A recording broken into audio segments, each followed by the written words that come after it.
আজ বসলাম চিকেন নিয়ে। আজকে একটা চিকেনের রেসিপি দেখাবো। এই রেসিপিটা দিল্লি রেস্টুরেন্টের ফেমাস রেসিপি। তাই কিভাবে বানাচ্ছি পুরো ভিডিওটায় আমার সঙ্গে থাকুন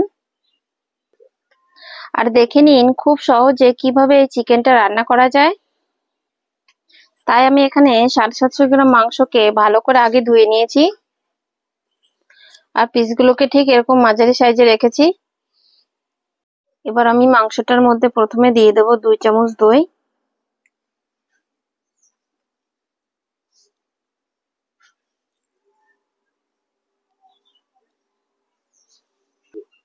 দেব 1 টেবিল চামচ জিরের গুঁড়ো আর দেব 1 টেবিল চামচ ধনের গুঁড়ো,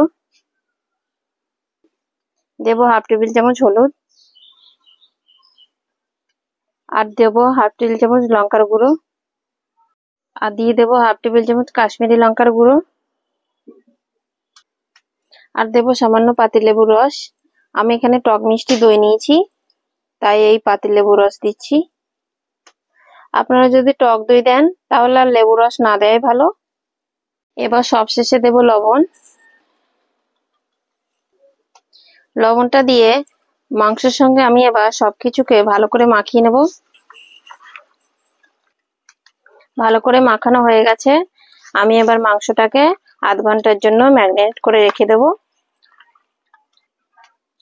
ম্যারিনেট করার আগে আমি এখানে 1.5 চামচ মতো আদা রসুনের পেস্ট দিয়ে দিচ্ছি। আদা রসুনের পেস্টটা দিয়ে আমি এটাকে আরো ভালো করে মেখে নেব। এই আদা রসুনটা আপনারা যখন গুঁড়ো মশলা দেওয়া হবে তখনও দিতে পারেন। আমি এখানে পরেই দিলাম। এবার এটাকে আধ ঘন্টার জন্য ঢেকে রেখে দেব। মাংসটাকে ম্যারিনেট করে রেখে দিয়ে আমি এদিকে উনুনে কড়াই চাপিয়ে দিলাম। কড়াই গরম হলে কড়াইয়ের মধ্যে তেল নিয়ে প্রথমে আমি পেঁয়াজটাকে ভেজে নেব। তেল গরম হয়ে গেছে, এবার আমি পেঁয়াজটাকে ভেজে নেব।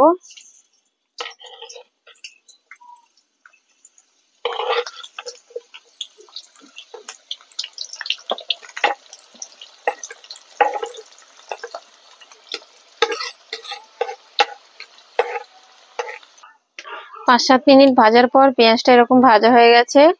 খুব বেশি লাল করে ভাজবো না। এবার আমি পেঁয়াজগুলোকে তুলে নিচ্ছি। পেঁয়াজ ভাজার পর যে তেলটা রয়েছে ওই তেলেই আমি ম্যারিনেট করা মাংসটাকে একটু ফ্রাই করে নেব।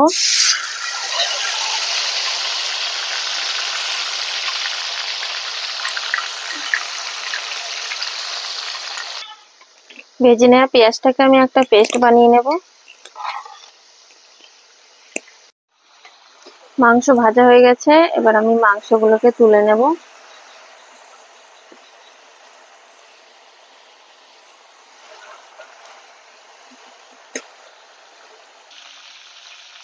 এবার মাংস ভেজে নেওয়ার পর যে তেলটা রয়েছে ওই তেলে আমি দিয়ে দেবো অল্প গোটা গরম মশলা,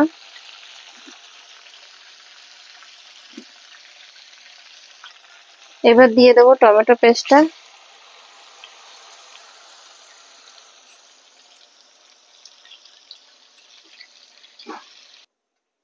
আর দেবো 1 চামচ পেস্ট করে রাখা আদা রসুন পেস্ট।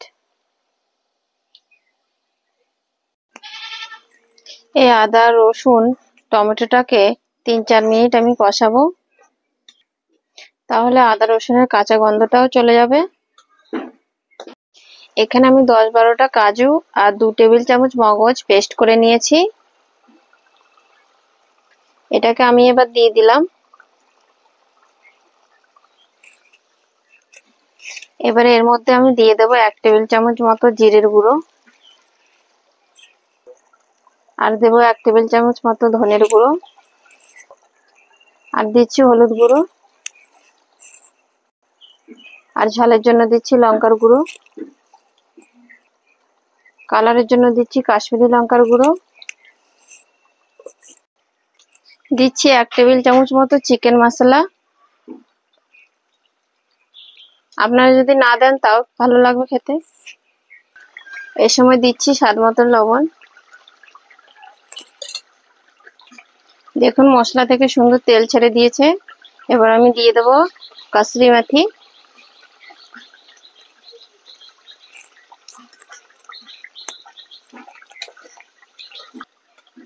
এবার যে পেঁয়াজটাকে আমি ভেজে পেস্ট করেছিলাম সেই পেস্টটা দিয়ে দেবো। পেঁয়াজ পেস্টটা দেওয়ার পর সবকিছুকে ভালো করে মিশিয়ে নেব। এবার সবকিছুকে আমি আরো 4-5 মিনিট কষাবো।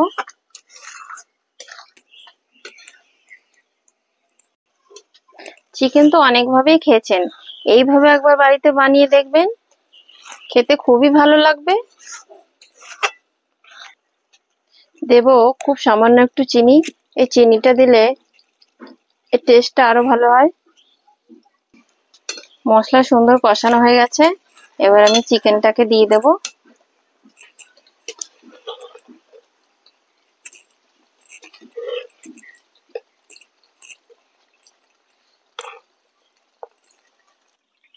এবার দিয়ে দেবো আমি 1 টেবিল চামচ মতো দই।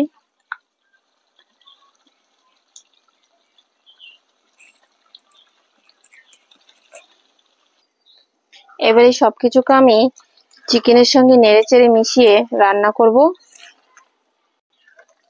আমি কিন্তু এই রান্নাটা ঢাকা দেব না, ঢাকা ছাড়াই করতে হবে। ঢাকা না দিয়ে মিডিয়াম আঁচ রেখে এটাকে রান্না করলে তবেই এটার আসল টেস্ট আসবে।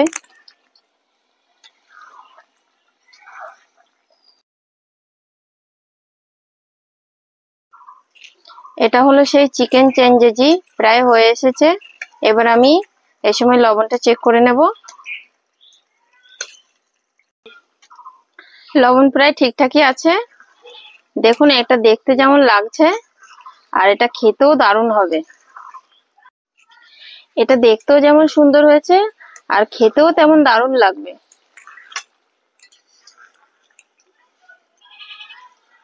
চিকেন চেঞ্জেজি রেডি হয়ে গেছে। এবার আমি ওপরে একটু গরম মশলা দিয়ে নামিয়ে নেব। রেসিপিটা কেমন লাগলো অবশ্যই কমেন্ট করে জানাবেন। কালকে আসছে আরো একটি নতুন রেসিপি নিয়ে, তাই আমার অল্প জানি সকল ভিডিওগুলো একটু সময় ধরে দেখতে থাকুন। আর এইভাবে একবার চিকেন চেঞ্জেজি বানিয়ে দেখবেন, খেতে খুবই ভালো লাগবে। আর যে খাবে সে আপনার সুনাম করবে। গরম মশলা দিয়ে আর আমি বেশিক্ষণ রাখবো না, এবার আমি নামিয়ে নিচ্ছি। এবার গরম গরম ভাতের সঙ্গে বা রুটির সঙ্গে এই চিকেন চ্যাঙ্গেজি পরিবেশন করুন। যে খাবে সে এই স্বাদ আর ভুলতেই পারবে না। তাই বাড়িতে একবার হলেও অবশ্যই বানিয়ে দেখবেন, খেতে খুবই ভালো লাগবে। আর বুঝতে পারবেন এটা কেন এতটাই ফেমাস। আপনারা এর উপরে একটু ধনেপাতাও দিতে পারেন, তবে ধনেপাতা দিলে ধনেপাতার গন্ধটাই বেশি পাওয়া যায়, তাই আমি এখানে দিলাম না ধনেপাতা।